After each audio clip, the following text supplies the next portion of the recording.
Whispers on Steel, Book 1 of the Railway Inheritance, written by Melody Gilly. Chapter 10. Evening shadows lengthened across the cottage as Sonya turned another page in her mother's journal. For weeks, she had been reading Helena's entries chronologically, absorbing each revelation slowly, but today, urgency drove her forward. Uncle Gregory's London trip suggested discoveries were imminent, and Sonya found herself racing to understand her mother's perspective before external evidence colored her perception. The journal's later entries, October 1942, had become increasingly frantic, the elegant script sometimes deteriorating into hurried scrawls. October 9th, 1942. Sebastian's meeting with Oberst Keller lasted 3 hours. When he emerged, his expression was unreadable, but the envelope that passed between them was not. The third such payment this month. Jay insists there must be some legitimate explanation, that SVV is perhaps working with British intelligence. But I've seen the shipping manifests. No intelligence operation would require such elaborate financial documentation. Money is flowing into Swiss accounts under S's control, while weapons flow to Germany. Jay promised to investigate through his contacts, but I fear his loyalty is divided. His position requires certain appearances, certain relationships that may prevent him from seeing what's directly before him, or from acting if he does see. Sonya paused, rubbing her tired eyes. The mysterious Jay appeared increasingly in these later entries. Someone close to her mother, someone with connections to both the railway operations and intelligence services. Yet Helena never named him fully, maintaining this one small protection even in her private writings. Retrieving her tea from the side table, Sonya continued to the entry that had been marked with the green ribbon when she first received the journal. October 15th, 1942. The doctor confirmed it today. A child, Jay's child, though he doesn't yet know. Under different circumstances, such news would bring joy rather than terror. But with what we've discovered about Sebastian's operations, with the evidence we've gathered and the danger it represents, a child changes everything. I cannot risk staying. The Dresden manifests alone would be enough to trigger Sebastian's retribution, but my relationship with Jay complicates matters beyond salvaging. If Sebastian discovers my condition, he will use it against Jay, would leverage a child to ensure compliance from us both. I've made arrangements. The merchant ship, Atlantic Star, leaves Southampton in 3 days. Gregory has secured papers, passage, a new beginning. America, so far away, yet the only safe harbor for what our love has created. Tonight, I will tell Jay about the child. Perhaps he will choose to come with us. Perhaps love will prove stronger than duty. But I cannot count on it, cannot risk my child's future on such hope. Sonya's breath caught as she read these words. Her mother, pregnant and afraid, planning her escape, while hoping her lover might join her. Had he? History suggested not, as Helena had raised Sonya alone in New York. Yet the entries offered no clear conclusion, jumping from October 20th to a brief, hastily scrawled note dated October 27th. Southampton, dawn. The ship leaves in hours. Jay did not come. Perhaps Sebastian's men intercepted my message. Perhaps duty claimed him after all. I wait as long as I dare, watching the docks, hoping for his familiar stride. The child moves within me, so tiny yet already determining the course of multiple lives. I leave these journals with Gregory, along with the evidence we've gathered. Should anything happen to me, he will know what to do, who to contact, and how to ensure justice eventually finds its mark. Should I return to England someday, they will be waiting. This will be my final entry until safety is certain. If you someday read this, my child, know that your father was a good man caught in impossible circumstances. That love existed alongside danger. That your life was worth every sacrifice. The remaining pages were empty. Helena's chronicle ending with her departure from England, her flight from danger, her journey toward a new life with her unborn child. The journal's sudden conclusion left Sonya with more questions than answers. Who was Jay? Why hadn't he joined Helena? What evidence had they gathered that warranted such drastic measures? Setting aside the journal, Sonya found herself drawn to Uncle Gregory's study, a room she rarely entered without invitation, respecting his private domain. Yet with him in London and her mother's journal offering tantalizing fragments rather than complete answers, the study beckoned with potential revelations. The room reflected Gregory's methodical nature, files arranged alphabetically, reference books organized by subject matter, correspondence sorted chronologically. Sonya hesitated only briefly before beginning her exploration, starting with the locked drawer of his oak desk. The key had hung on a hook in the kitchen for years, hiding in plain sight, as Gregory had once explained when retrieving tax documents. Inside the drawer, Sonya found a flat archival box labeled simply SVV 1942. Her hands trembled slightly as she lifted the lid, revealing documents protected by acid-free tissue paper, official-looking forms, photographs, and what appeared to be financial records. The topmost document caught her attention immediately, a bank transfer receipt showing 50,000 Swiss francs transferred from Reichsministerium für Bewaffnung und Munition to an account held by Sebastian Von Vogel, the German Ministry of Armaments and Munitions, paying directly to the railway director's account. Beneath it lay similar receipts spanning months, each payment coinciding with dates her mother had noted special shipments on the Dresden line. Photographic evidence followed, grainy surveillance images showing Sebastian meeting with uniformed German officers exchanging documents, inspecting cargo. Most damning was a cargo manifest bearing both Sebastian's signature and that of Oberst Wilhelm Keller, authorizing transport of industrial equipment with a suspicious addendum, special handling required, no inspection at border crossing. "Oh my," Sonya whispered, the implications crystallizing. Her mother's suspicions had been justified.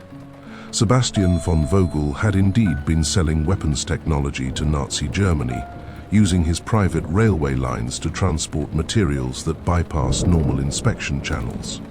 The evidence Gregory had assembled would have been enough to convict Sebastian of treason had it been presented during wartime. Yet alongside these damning documents lay others that complicated the narrative. Communications on British intelligence letterhead referencing Operation Crossroads, mentioning Sebastian as an unwitting channel, and discussing controlled disinformation passing through his railway lines. These papers suggested some level of British intelligence involvement, perhaps using Sebastian's greed to pass compromised technology or false information to German forces. Underneath it all was a torn, yellowed page that resembled another journal entry from her mother, the cursive becoming erratic as if written with shaking hands. June 17th, 1942. Harold and I were not meant to be there. That is what Sebastian said afterward, his voice cold as winter steel. We had taken the midnight train to deliver documents to the Yorkshire station, routine papers, manifests that needed signatures. The compartment was first class, of course. Sebastian insists on maintaining appearances, especially during wartime. The train stopped unexpectedly near Whitby, not at a station, just stopped. The whistle blew 3 times, short, long, short. I remember thinking it odd. Harold tensed beside me. He knew what it meant before I did. Men in railway uniforms entered our carriage, passing through toward the rear compartments. Sebastian's men, I recognized Miller and Thornton among them. They nodded respectfully at us but said nothing. 5 minutes passed, then 10. When they returned, they were escorting 3 passengers. Professor Edelstein from Cambridge. I had attended his lecture on advanced physics just months before. Mrs. Holloway, the MP's wife, who had been campaigning for refugee assistance, and a thin man I didn't recognize, but whose accent when he spoke marked him as Polish. They were brought to the small clearing beside the tracks. Harold tried to pull me away from the window, but I couldn't look away. Sebastian appeared from the shadows. He was not supposed to be there either. He had told me he was in London that night. He spoke to each of them in turn, too quietly for me to hear. Professor Edelstein argued, gesturing emphatically. Mrs. Holloway stood silent, chin raised. The Polish man wept. The shots came quickly after that. 3 precise reports in the darkness. The conductor's whistle blew again. Long, short, long, and within minutes we were moving once more. When we reached the next station, Sebastian boarded our compartment as if nothing had happened. He offered me a cigarette. My hands were shaking too badly to accept. "Some knowledge is too dangerous," he said, not looking at me, but out at the passing countryside, now hidden in darkness. "Some connections to compromising." Harold said nothing the entire journey back to Whispering Pines. But that night, I heard him in Sebastian's study, their voices raised. "They were civilians," Harold kept saying. "They were liabilities," was Sebastian's only reply. I cannot sleep. The sound of the whistle, short, long, short, keeps echoing in my mind. I fear it shall be the signal that announces the death of my soul if I remain in this house much longer. The contradictory evidence left Sonya reeling. Was Sebastian a murderous traitor, motivated by profit, or an unwitting pawn in a complex intelligence operation? Had her mother fled from genuine danger or a misunderstood situation? Most importantly, how did these historical revelations relate to Sullivan and the current restoration of those same railway lines? As the grandfather clock in the hall struck 10, Sonya carefully replaced the documents, her mind churning with implications.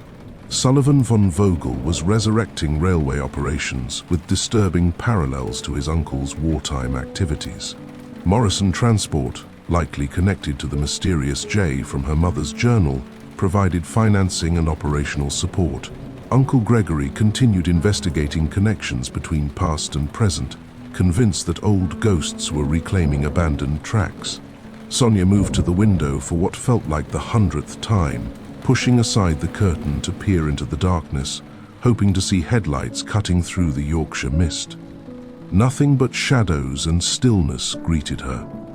"He said he'd be back by tea time," she murmured to the empty room, trying to rationalize away her growing concern. Gregory had been vague about his plans for the day, mentioning only a matter of business that needed his attention. She had gotten used to her uncle's spontaneity when it came to following the strings and clues in his investigations. However, it was not like him to be so late without sending word. Sonya gathered her mother's journal and the most crucial papers, sliding them into a leather satchel. Just a precaution, she told herself, though the prickling sensation between her shoulder blades suggested otherwise. She added a change of clothes, her passport, and the small amount of cash she had on hand. Better to be prepared than caught unaware, another of Helena's often repeated maxims. As she debated options, walking to the village to request help, calling a taxi service from the neighboring town, waiting for Gregory to hopefully arrive, a soft knock sounded at the cottage door. Her hands shaking slightly, Sonya approached cautiously, wishing for the first time that the cottage had a peephole or security chain. Through the small window beside the door, she glimpsed a familiar silhouette, tall, broad-shouldered, unmistakable even in darkness. Sullivan Von Vogel. His timing couldn't have been more unsettling, appearing unannounced at her isolated cottage well after conventional visiting hours. Yet, seeing any familiar face amid growing fear brought unexpected relief. Sonya opened the door to find Sullivan with his hand raised, about to knock again. In his hand, he held what appeared to be a letter. "It's rather late for social calls, Mr. Von Vogel." "Sullivan, please, and I understand. I wouldn't disturb you if it weren't important." Something in his tone, not urgency exactly, but a certain gravity, made her hesitate. She unlatched the door, opening it just enough to see him standing on the threshold. Sullivan looked immaculate as always in his tailored overcoat, a sealed envelope in his gloved hand. "What brings you here at this hour, Sullivan?" she asked, not inviting him in. Sullivan lifted the envelope slightly, then paused, his eyes narrowing as he studied her face. Is everything all right? The unexpected question, and the apparent concern behind it, caught her off guard. I'm fine, she replied automatically, then found herself adding, my uncle isn't home yet. He's been gone all day. Gregory? Sullivan's brow furrowed. That's unlike him. He's typically quite punctual. Yes, he is. Sonia's grip on the door loosened slightly. He was supposed to be back hours ago and She hesitated, reluctant to show vulnerability to a Von Vogel, of all people. I'm concerned. Sullivan seemed to reconsider something, tucking the envelope inside his coat. Has he mentioned where he was going today? Just that he had business to attend to. She gestured vaguely toward the darkened road. I've been watching for his car. The weather's turned nasty on the coastal road, Sullivan offered. Perhaps he's delayed by fog. Perhaps. An uncomfortable silence stretched between them, filled with unspoken suspicions and questions. Finally, Sullivan spoke. I don't wish to intrude, but it might not be wise for you to remain here alone, particularly if you're concerned about your uncle's unexplained absence. Sonya raised an eyebrow. Are you suggesting I'm in danger? I'm suggesting that Yorkshire can be an unpredictable place, especially for those unfamiliar with its complexities. His gaze shifted briefly to the satchel she clutched. Whispering Pines offers considerable security, should you feel the need for it. The implied offer hung between them, a sanctuary in the very lion's den. Sonya adjusted the strap across her body, acutely aware of the secrets it contained about the Von Vogel empire.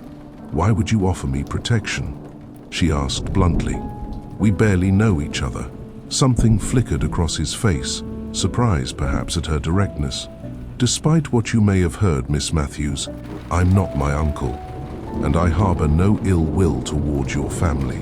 Sonya studied him, trying to discern truth from manipulation. Sullivan Von Vogel, the railway heir whose family legacy was implicated in the very documents she'd been reading, offering assistance at this precise moment, felt too convenient.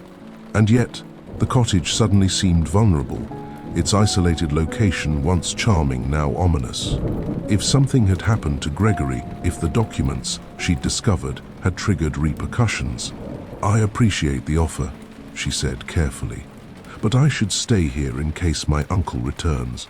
Of course, Sullivan nodded, his expression unreadable. However, should you change your mind, he withdrew a business card and placed it on the small table beside the door.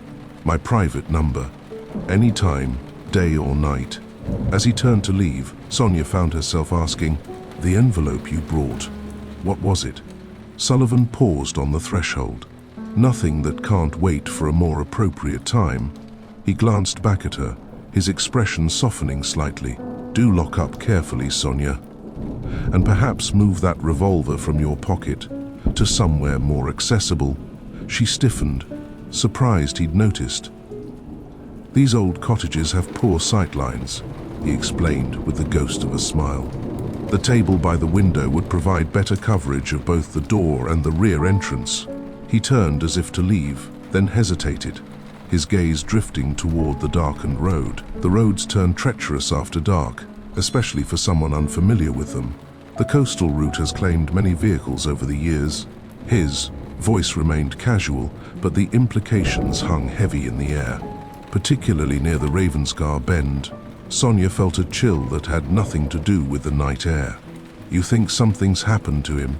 I think, Sullivan said carefully, that Gregory Constant is not a man who would leave his niece alone without explanation unless something prevented his return. He turned back to face her fully. And I think whatever business took him away today might be connected to the documents you've been examining. Her hand instinctively tightened on the satchel. What do you know about these documents? Nothing specific, he admitted. But I recognize the look of someone who's discovered uncomfortable truths. It's the same expression Elizabeth wore when she learned the full extent of Sebastian's wartime activities. There was something in Sullivan's tone, a genuine respect, that seemed at odds with the calculating railway executive she'd expected. This cottage is isolated, he continued, his voice lowering slightly. If Gregory has been delayed because someone wished to delay him, that same someone might turn their attention here next. "I have no reason to trust you," she said, meeting his gaze directly. "You have no reason to trust anyone in Yorkshire," Sullivan corrected gently. "But consider which is more secure, this cottage with its simple locks and remote location, or Whispering Pines with its gates and grounds." He paused, then added, "Your mother understood the value of strategic positioning. It's why she worked so closely with Elizabeth during her time at the estate." The reference to Helena, so casual, so knowing, shifted something in Sonia's calculations. Sullivan possessed knowledge about her mother and connections to a past she was only beginning to unravel. "If I were to accept your offer," she said carefully, "it would be temporary. Until Gregory returns." "Of course." Sullivan nodded, his expression revealing nothing. The letter in his hand crinkled slightly as his grip tightened. "I came here tonight to give you this. An explanation, a confession perhaps. Timing has overtaken my carefully constructed narrative." Sonya studied his expression, searching for deception beneath the composure. Whatever Sullivan Von Vogel might be, businessman, smuggler, heir to a complicated legacy, his concern appeared genuine. More importantly, he represented the only immediate option for transportation and protection. "I'll need a moment to gather my things," she said finally. "And I'll need your word that I can leave Whispering Pines whenever I choose. Whispering Pines has many rooms, and contrary to local gossip, guests are not kept under lock and key." The slight curl at the corner of his mouth, not quite a smile but something warmer than his usual controlled expression, stirred an unexpected response in Sonya. Despite everything, despite the documents implicating his family in wartime profiteering, despite his sudden appearance at her door, she found herself drawn to the complexity beneath his composed exterior. As Sonya completed her preparations, Sullivan remained at the threshold, watching both the cottage interior and the dark lane beyond, a sentinel between Sonya and whatever dangers Gregory had tried to warn against.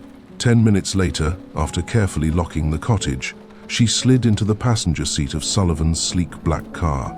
The leather upholstery creaked softly as she settled her satchel on her lap, its contents pressed protectively against her.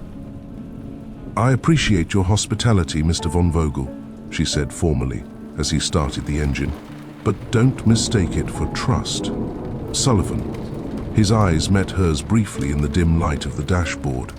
"Trust is earned. We have time." As they pulled away from the cottage, Sonya couldn't shake the feeling that she had just made a pivotal choice, stepping willingly into territory her mother had fled decades before. Whether it would lead to revelation or ruin remained to be seen.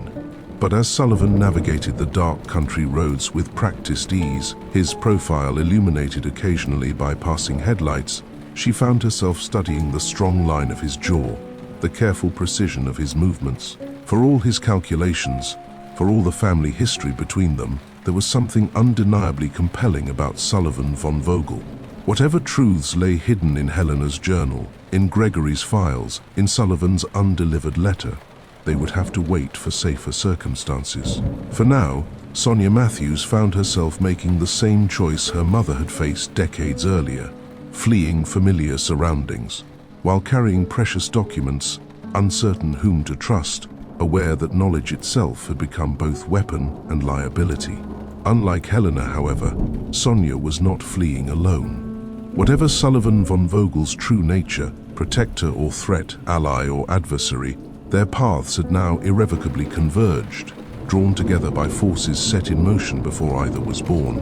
Moonlight filtered through skeletal tree branches as Sullivan's Jaguar wound up the narrow drive to Whispering Pines.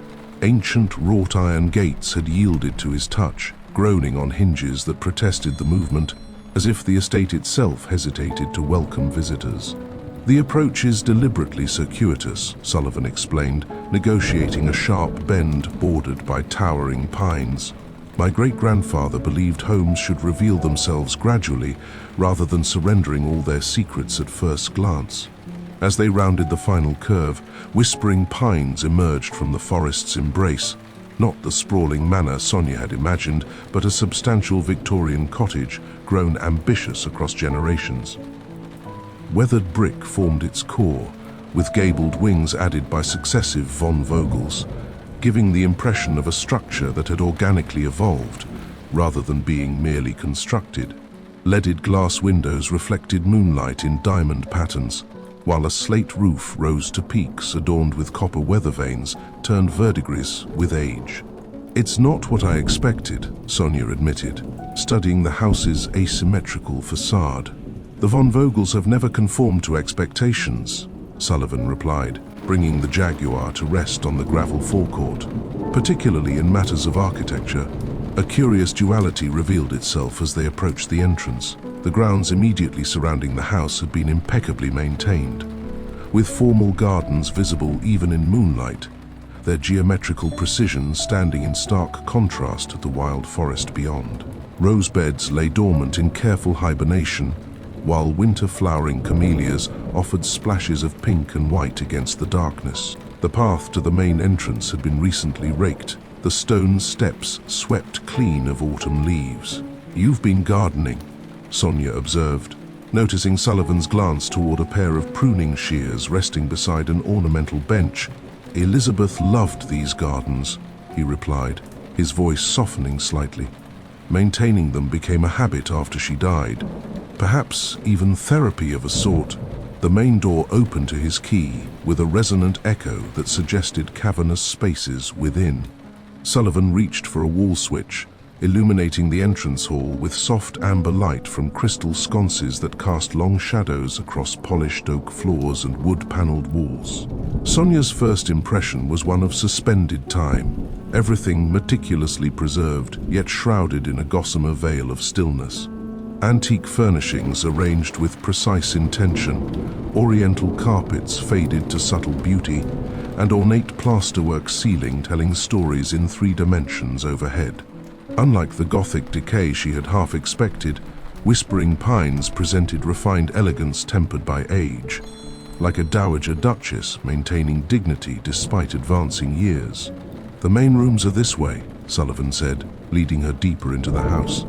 They passed a formal parlor where furniture sat beneath protective covers, a music room where a grand piano stood silent beneath a closed lid, and a dining room with a table set as if expecting guests who had declined to appear for several decades. "Do you live in all of this space?" Sonya asked, noting how their footsteps echoed through the high-ceilinged corridors. "I inhabit perhaps a third of it," Sullivan admitted. "The east wing has been closed since my parents died, and the upper guest quarters require renovations I haven't prioritized. My daily existence centers around the library, kitchen, and bedroom suite." As they moved through a connecting hallway hung with ancestral portraits, a sudden drop in temperature made Sonya wrap her arms around herself. The chill disappeared as quickly as it had arrived, like walking through an invisible curtain of cold air. Sullivan paused almost imperceptibly, his eyes scanning the shadows before continuing forward. "This house has its moods," he said, not quite meeting her gaze. "Particularly in the evening hours." The portrait nearest where they had felt the cold spot showed a woman with gentle eyes and a determined mouth. Elizabeth, Sonya realized, recognizing her from newspaper photographs. Something about the portrait seemed almost vigilant, the painted eyes following their progress with more awareness than a mere illusion of perspective should allow. "Your aunt?" Sonya asked, nodding toward the painting. Sullivan glanced up, his expression softening momentarily. "Yes. The only truly good Von Vogel, according to local legend. She died when I was 17. You were close? She raised me, essentially. My mother's illness kept her bedridden for years before her death, and my father," he hesitated, "was often preoccupied with his pursuits. Elizabeth provided whatever stability existed in my childhood." As they continued down the hallway, Sonya could have sworn she heard the faintest rustle of fabric behind them, like a silk dress brushing against the carpet. When she turned, the corridor stood empty, though a single door they had passed now stood slightly ajar when she was certain it had been closed. The kitchen, when they reached it, offered unexpected warmth and normalcy amid the mansion's polished formality. Unlike the preserved perfection of the formal rooms, this space showed evidence of daily use. Copper pots hanging above a massive Aga cooker, wooden countertops mellowed by decades of food preparation, a kettle perpetually ready on the hob. Modern appliances had been integrated with surprising harmony alongside Victorian fixtures, creating a functional space that respected its history without becoming enslaved to it. "You cook?" Sonya couldn't keep the surprise from her voice. "Another inheritance from Elizabeth," Sullivan explained, filling the kettle. She believed every person should master basic survival skills regardless of social position. Cooking, first aid, basic home repairs, all considered essential education in her curriculum. He moved with practiced efficiency, gathering teacups, bread and preserves while water heated. The domestic normality of these actions seemed at odds with everything else Sonya had learned about Sullivan Von Vogel. Railway magnate, possible smuggler, nephew of a wartime collaborator. "The bread is homemade," he said, setting a loaf on a cutting board. "Though I can't claim credit. Mrs. Jessup from the village delivers it twice weekly, along with other provisions."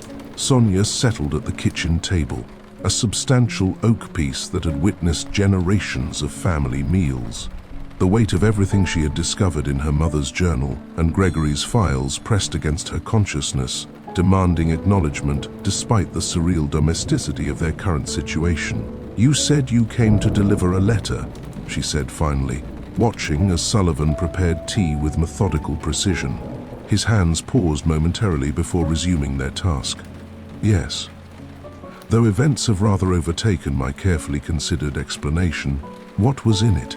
Sullivan brought the teapot to the table, along with sliced bread, butter, and strawberry preserves.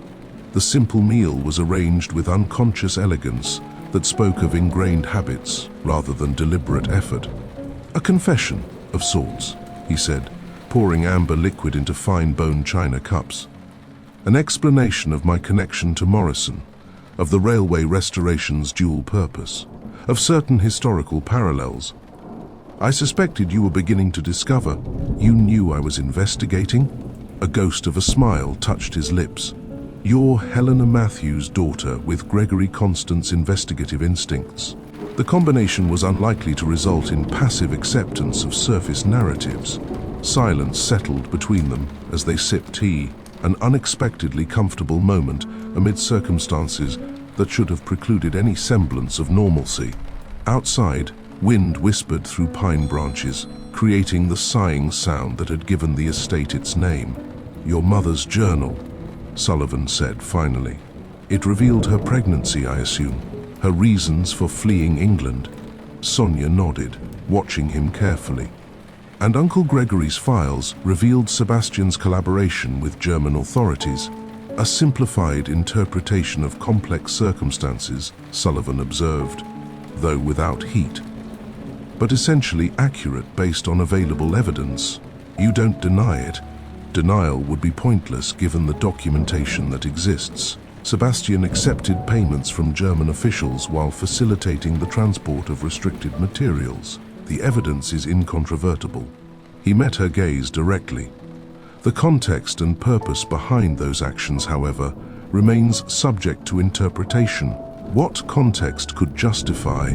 War creates moral ambiguities that peacetime sensibilities struggle to comprehend," Sullivan interrupted, echoing Morrison's earlier words to Gregory with unsettling similarity. "Sebastian's activities served multiple masters simultaneously. His financial interests, certainly, but also British intelligence operations that required convincing cover." "You're suggesting he was a double agent?" "I'm suggesting reality rarely accommodates neat categorization into heroes and villains." Sullivan's expression remained carefully neutral. "Particularly during wartime, when survival often necessitates uncomfortable compromises." From somewhere deeper in the house came the distinct sound of footsteps, light and measured, moving across wooden floors several rooms away. Sullivan's eyes flickered toward the kitchen doorway, then back to Sonya. "The house settles at night," he said, though something in his tone suggested he didn't entirely believe this explanation himself. Sonya wrapped her hands around the warm teacup, drawing comfort from its heat. "My uncle's consistent warnings are clear about one thing. Morrison represents danger. Yet you work closely with him, accept his financing, and implement his transportation plans. A collaboration of necessity rather than preference," Sullivan replied carefully. "Morrison controls resources essential to my objectives.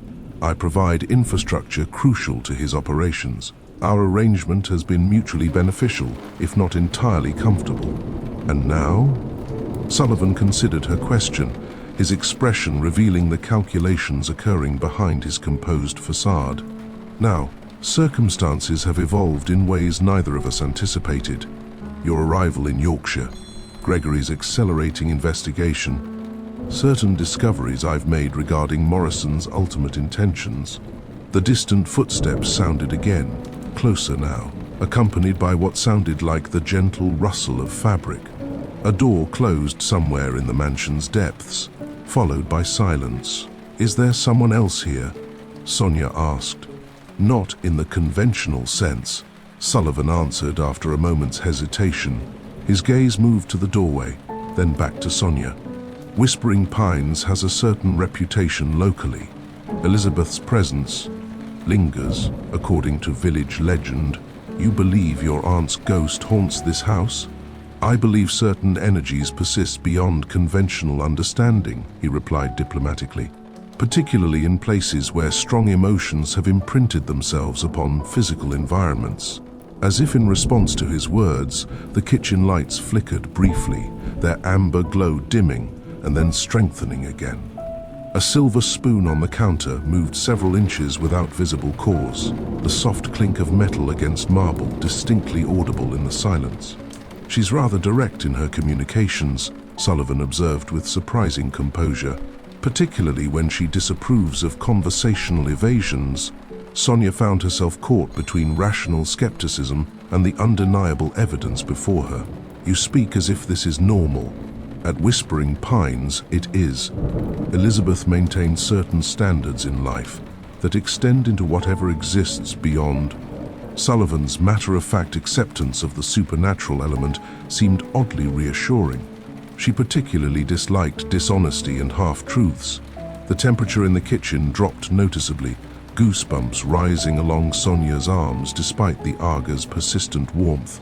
The cold concentrated most intensely near the doorway, as if some unseen presence hovered there, observing their interaction with keen interest. "I should return to the railway junction soon," Sullivan said, checking his watch. "Morrison expects confirmation of tonight's shipment by 2 a.m. His expression revealed reluctance beneath professional obligation. "You'll be safe here. Whispering Pines has extensive security measures and—" He glanced toward the doorway, where the cold spot lingered. "Other forms of protection. You're leaving me alone in a haunted house while you conduct illegal weapons shipments?" Sonya couldn't keep the incredulity from her voice. "I'm providing secure sanctuary while I fulfill final obligations necessary to extricate us both from dangerous circumstances," Sullivan corrected. "The difference may seem semantic, but proves rather significant in practice." Before she could respond, a telephone rang somewhere in the house, not the modern ring of a conventional phone, but the jarring mechanical bell of an older model. Sullivan frowned, clearly not expecting the call. "Excuse me," he said, rising from the table. "That's the private line in my study. Very few people have that number, none of whom would call at this hour without urgent cause." As he left the kitchen, his steps measured and controlled, despite the implied emergency, Sonya found herself alone in the cavernous heart of Whispering Pines. The teacup warmed her hands, the bread remained untouched on its plate, and somewhere in the shadowed doorway, the distinct chill of an unseen presence maintained a silent vigil. Sonya Matthews, who had crossed an ocean to discover her mother's secrets, now sat surrounded by more mysteries than answers, in a mansion where the dead maintained proprietary interest in the living, waiting for a man whose family history intertwined with hers in ways neither had fully unraveled. The weight of knowing too much pressed against her consciousness, yet simultaneously, the sensation of understanding too little left her unbalanced, adrift between competing narratives where truth remained tantalizingly elusive.